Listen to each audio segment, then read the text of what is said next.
Welcome to Whispers of Ink.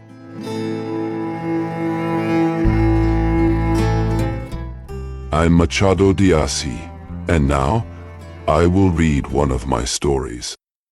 Let's start with the book Some Arms, which is part of my novels collection.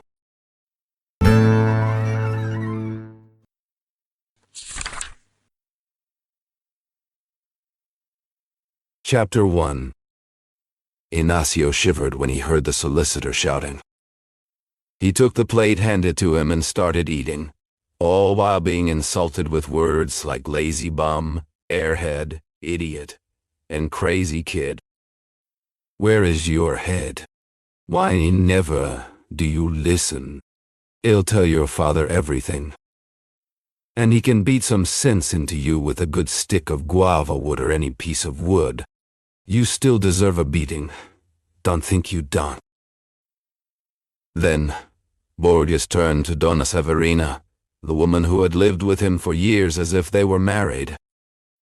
He mixes up all my papers, gets lost on the streets, goes to the wrong lawyer instead of the right one. It's the devil himself. It's that heavy, constant sleepiness. In the morning, it's impossible to wake him unless we break his bones. Wait, tomorrow he'll use a broomstick. Donna Severina gently touched his foot, silently asking him to stop. Borges muttered a few more curses, then finally calmed down. He made peace with God and the world, though not exactly with the kids because Ignacio wasn't really a kid anymore. He was 15, tall for his age, and looked even older. His mind hadn't been trained much, but his face was beautiful. His eyes were those of a boy always dreaming, guessing, wondering, wanting to understand life, but never quite getting it. All of this sat on a body that wasn't without charm, even if his clothes were poor and worn. His father was a barber in Cidade Nova. Hoping to give Ignacio a better future, he placed him as an assistant clerk, or something like that, under the solicitor Borges. He believed working in court might bring money, since lawyers seemed to earn plenty.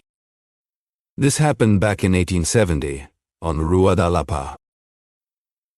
For a few minutes, the only sounds were the clinking of forks and the chewing of food. Borges stuffed himself with lettuce and beef, pausing now and then to sip wine and punctuate his silence.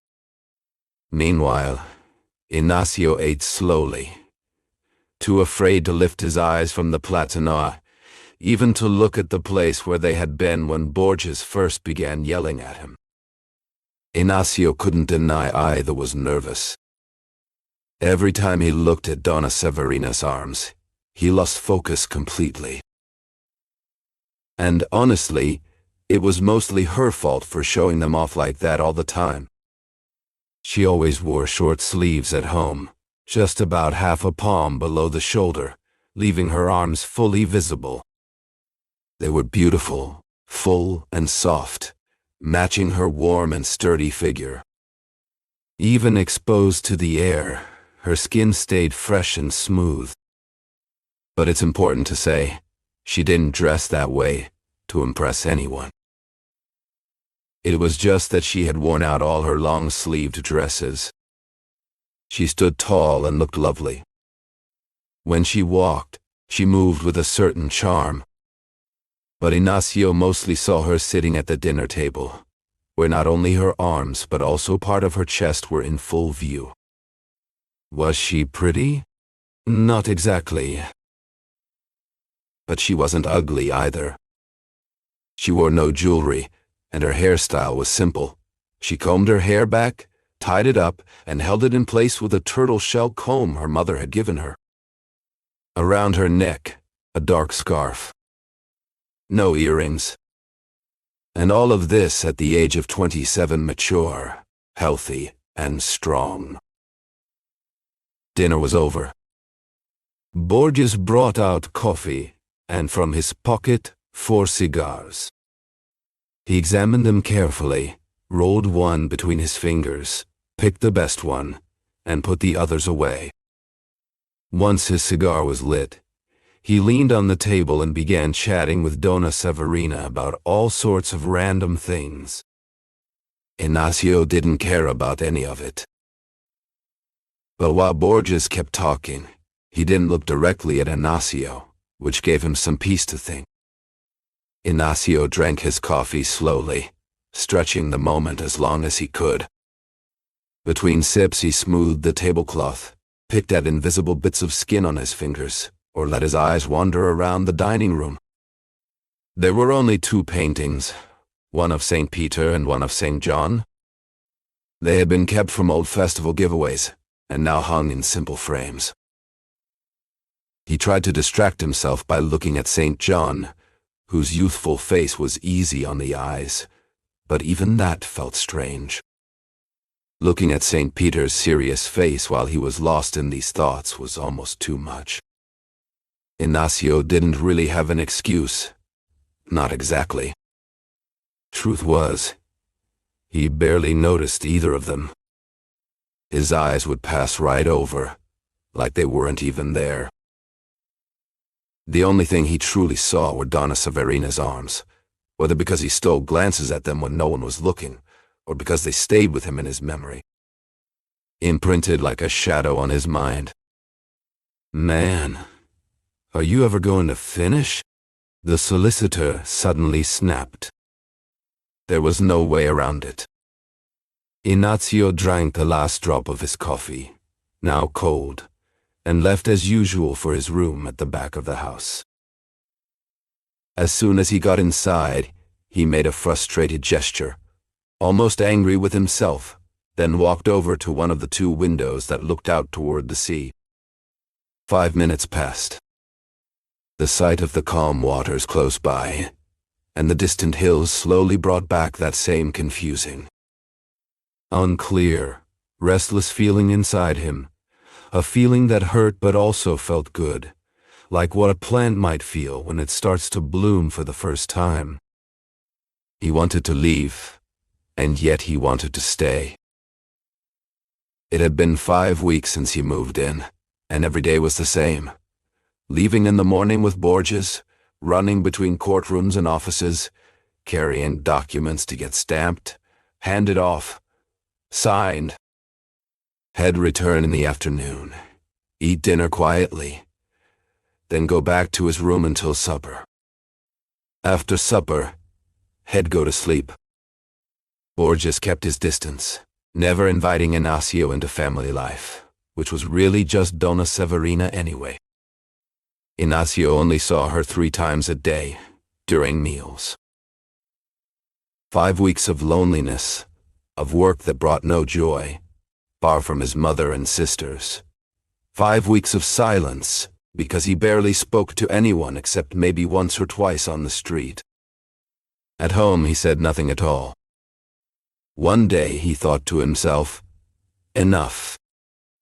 He'll leave this place and never come back." But he didn't go. Something held him there, tied him down those arms of Donna Severina. He had never seen any so beautiful, so fresh, so alive. His upbringing told him not to stare, not openly anyway. At first he even turned his eyes away, embarrassed. But slowly, little by little, he started to look longer. He noticed she wore no sleeves, and that gave him permission, somehow. He began to study her arms, admire them, fall for them. By the end of 3 weeks, they had become, in every meaningful way, the only comfort he had. They were where his heart rested. Ignacio endured all the hard labor outside, all the sadness of loneliness and silence, and even his boss' rude behavior, just for the reward of seeing, 3 times a day, that famous pair of arms. On that day, as night slowly fell, and Ignacio lay on the hammocky, had no other but Donna Severina sat in the front room, thinking back to what had happened during dinner. For the first time she began to suspect something. She quickly pushed the thought away. A child. But some thoughts are like stubborn flies. No matter how many times you wave them off, they always come back and land again. A child. He was 15 years old. And she had noticed that between his nose and mouth, there was the first hint of a mustache. Why wouldn't he start to feel love? And wasn't she still a beautiful woman? This second thought she didn't push away. Instead, she welcomed it, kissed it, and held it close. She then remembered his behavior, the way he acted, the forgetfulness, the distractions, and one little incident after another. All of it seemed like signs. And she concluded, yes, he was in love. "What's wrong with you?" asked the lawyer, stretched out on the couch, after a few minutes of silence. "Nothing," she replied. "Nothing? You all seem half asleep in this house. Just wait, I know a great way to wake up sleepyheads." He kept talking like that in an angry tone, throwing out threats, but in truth, he had no strength to follow through. He was more rude than truly cruel. Donna Severina kept interrupting him, saying it was a mistake. She wasn't sleepy. She was just thinking about her godmother, Fortunata. They hadn't visited her since Christmas. Why not go one of these nights? Borges answered that he was too tired.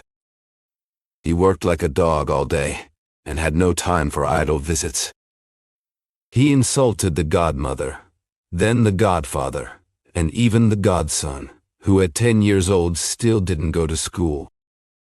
When he was 10, Borges said, he could already read, write, and do math okay, not perfectly, but well enough. At 10 years old. And what would become of this boy? A lazy good-for-nothing, sure to get a beating and a half-cubit stick on his back. The army would be the only thing to teach him discipline. Severina tried to calm him with excuses, the poverty of her godmother, the rustic ways of her godfather, and gave him timid little gestures of affection, afraid they might only make him more upset. Night had fully fallen. She heard the click of the street gas lamp being lit, and saw its glow reflecting in the windows of the house across the way.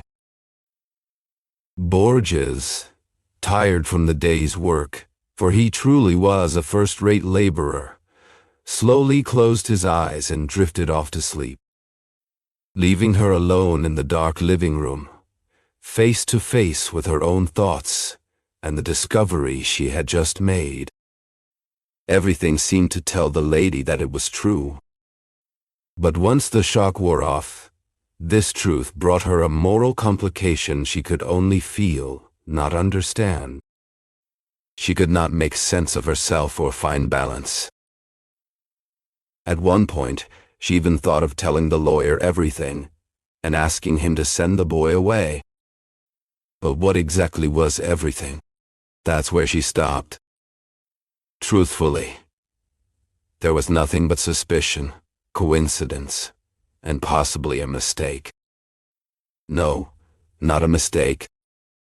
She gathered again the vague signs, the boy's behavior, his shyness, his absent-mindedness, and used them to reject the idea that she was wrong.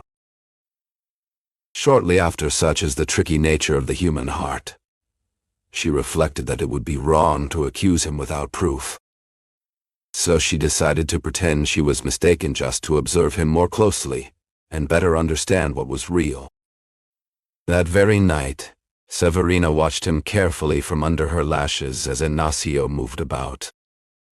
She found nothing, though, because tea time was short, and the boy didn't look up from his cup. The next day, she had a better chance to watch him, and even more so in the days that followed. She saw it clearly now.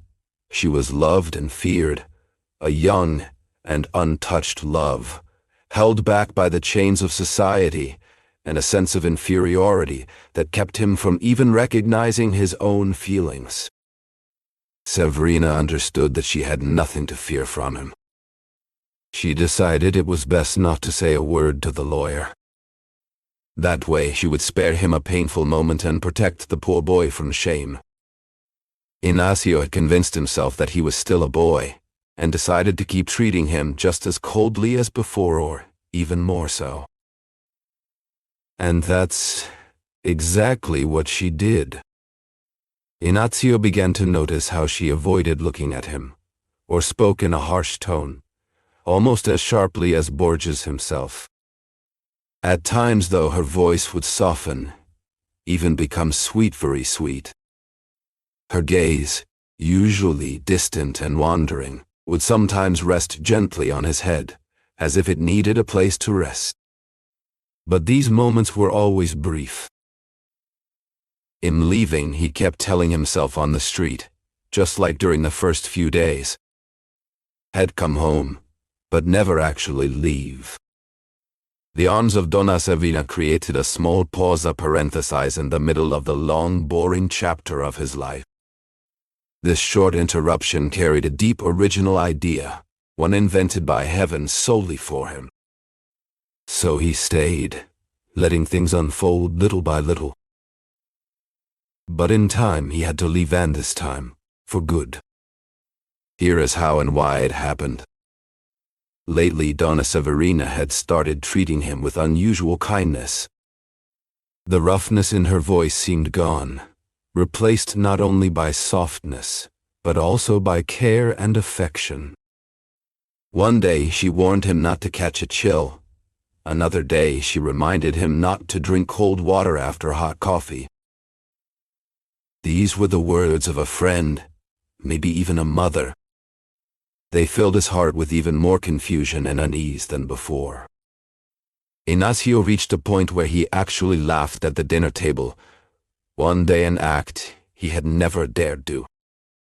Luckily, the lawyer didn't scold him, since it was Borges himself who had told the amusing story. Applause, after all, is not a crime. It was then that Donna Severina noticed something new. When the young man smiled, his lips looked just as lovely as when he was silent. Ignacio's feelings grew stronger each day, and he couldn't calm down or understand himself anymore. He felt uneasy no matter where he was. At night, he'd wake up, thinking about Donna Severina. On the street, he'd mix up corners, knock on the wrong doors more often than ever. And every woman he saw, near or far, reminded him of her. There was no escaping her presence, not even for a moment. Ignacio felt his heart race every time he reached the hallway of the house after work, especially when he spotted her at the top of the stairs. She would be leaning against the wooden railing, peering down as if she had just come to see who was arriving. One Sunday he would never forget that particular day. He was alone in his room by the window, looking out at the sea. The ocean spoke to him in the same quiet, mysterious way Donna Severina did. He amused himself watching seagulls circle above, hover over the water, or fly off into the distance. It was a beautiful day. Not just any peaceful Sunday. It felt like an endless, universal Sunday. Ignacio spent most Sundays in his room, either by the window or rereading one of the 3 cheap pamphlets he owned, old tales bought for a few coins beneath the arches of Largo do Paso. It was about 2 in the afternoon. He was tired. He hadn't slept well the night before, after walking all through the previous day. He stretched out on the hammock, picked up Princess Magalona, and began reading. He could never understand why all the heroines in those old stories looked exactly like Donna Severina, but they did. After half an hour, he dropped the pamphlet and stared at the wall. 5 minutes later, from that very wall, she appeared. He should have been surprised, but he wasn't. Even with his eyes closed, he saw her step forward, pause, smile, and walk toward the hammock. It was truly here, it was her arms again. Yet, in reality, Donna Severina couldn't possibly have come out of the wall. There was no door or opening there. In fact, she was in the front room listening to the footsteps of the lawyer as he came down the stairs. She heard him go down, walked to the window to watch him leave, and only returned inside once he had disappeared far away on the road toward Rua das Mangueiras. Then she went back in and sat down on the sofa. Severina moved quietly, like someone who didn't know where to go. She looked restless, almost out of her mind. Standing up suddenly, she walked over to the sideboard, picked up the water jug, and put it back down again like she couldn't remember why she had picked it up. Then she walked toward the door, stopped, and came back, as if she had no plan at all. She sat down again, maybe for 5 or 10 minutes. Suddenly, she remembered that Ignacio hadn't eaten much at lunch. He had looked tired, maybe even sick. What if he was really ill? What if he was in bad shape? She got up quickly, crossed the hallway in a hurry, and went to his room. The door was wide open. Donna Severina stopped, looked inside, and saw him lying in his hammock, sleeping. One arm was hanging out, and a little book had fallen to the floor. His head was tilted slightly toward the door, eyes closed, hair messy, and his face showed a soft smile, like he was dreaming something sweet and peaceful. Her heart pounded hard in her chest. She stepped back. That night she had dreamed about him. Maybe he was dreaming about her too. Since early morning, his image had followed her like a secret temptation she couldn't escape. She stepped back again, then came closer. She watched him for 2, 3, 5 minutes, maybe more. Sleep softened Ignacio's face, making him seem even younger, almost like a girl, almost like a child.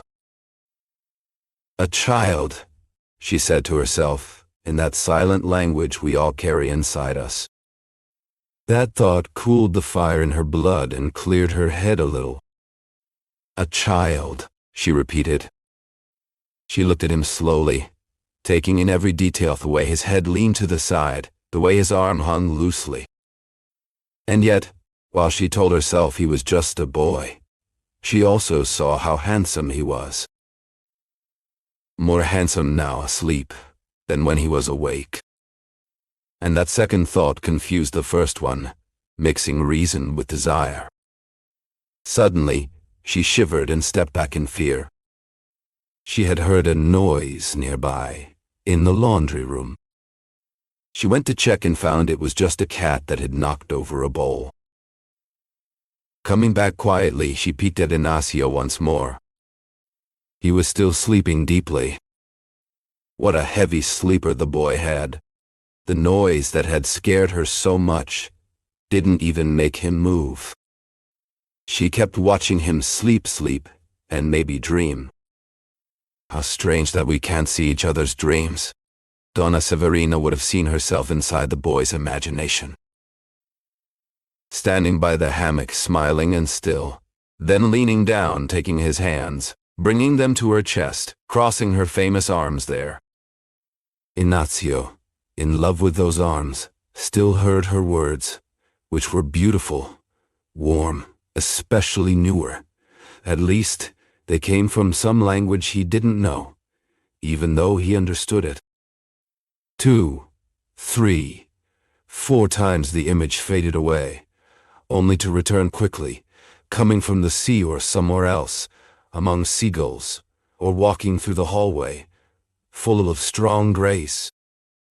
And when she returned, she leaned over again, took his hands once more, crossed her arms on her chest, until, leaning even closer, much closer, she opened her lips gently and gave him a kiss on the mouth.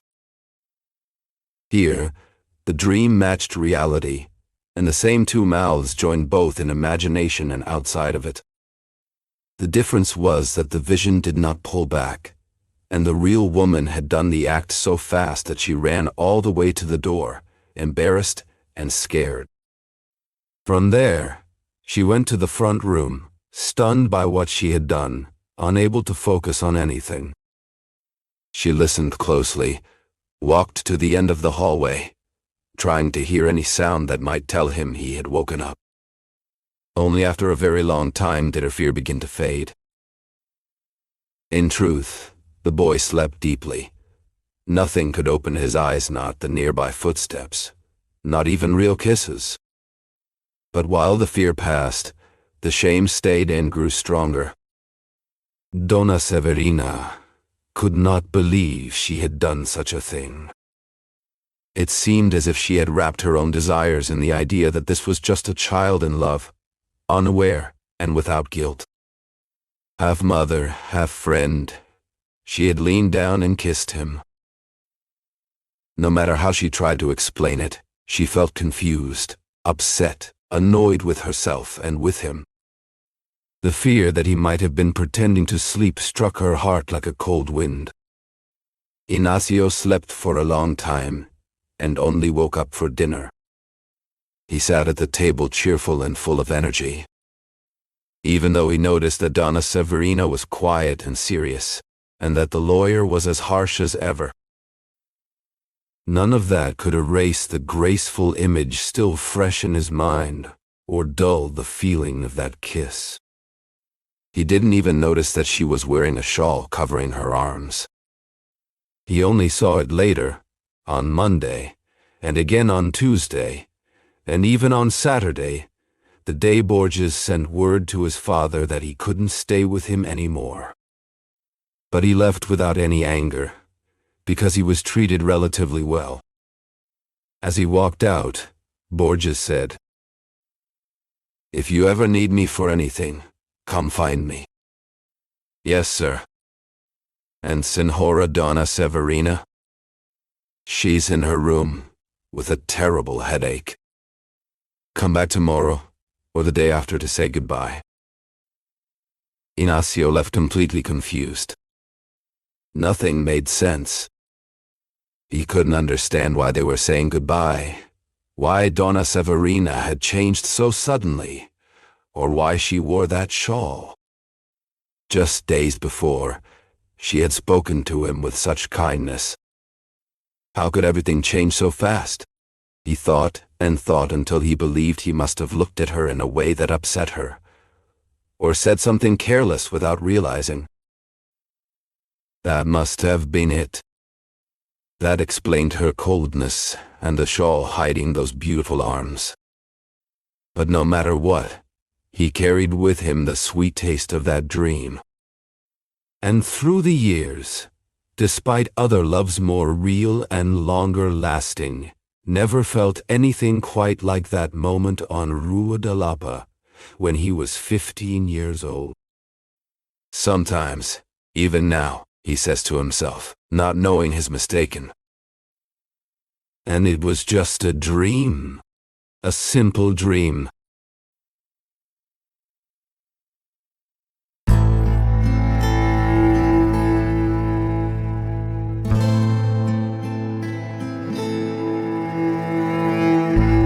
Thank you for listening so far.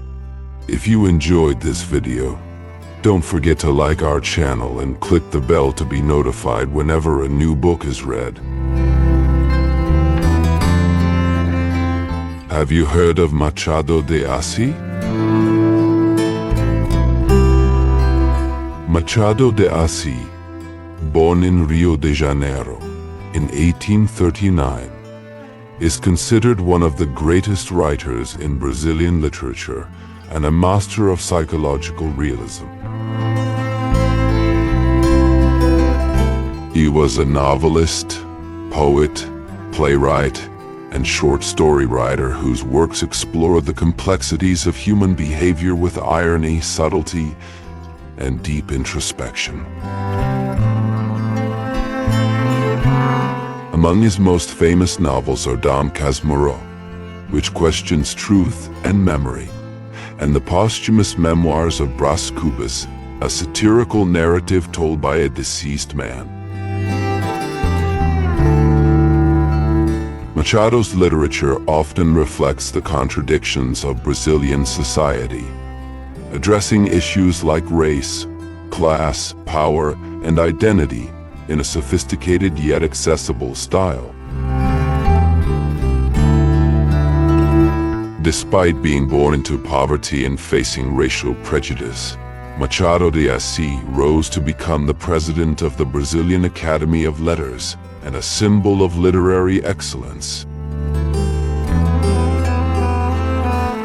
His sharp wit and profound observations about society and the human soul make his works timeless and universally relevant.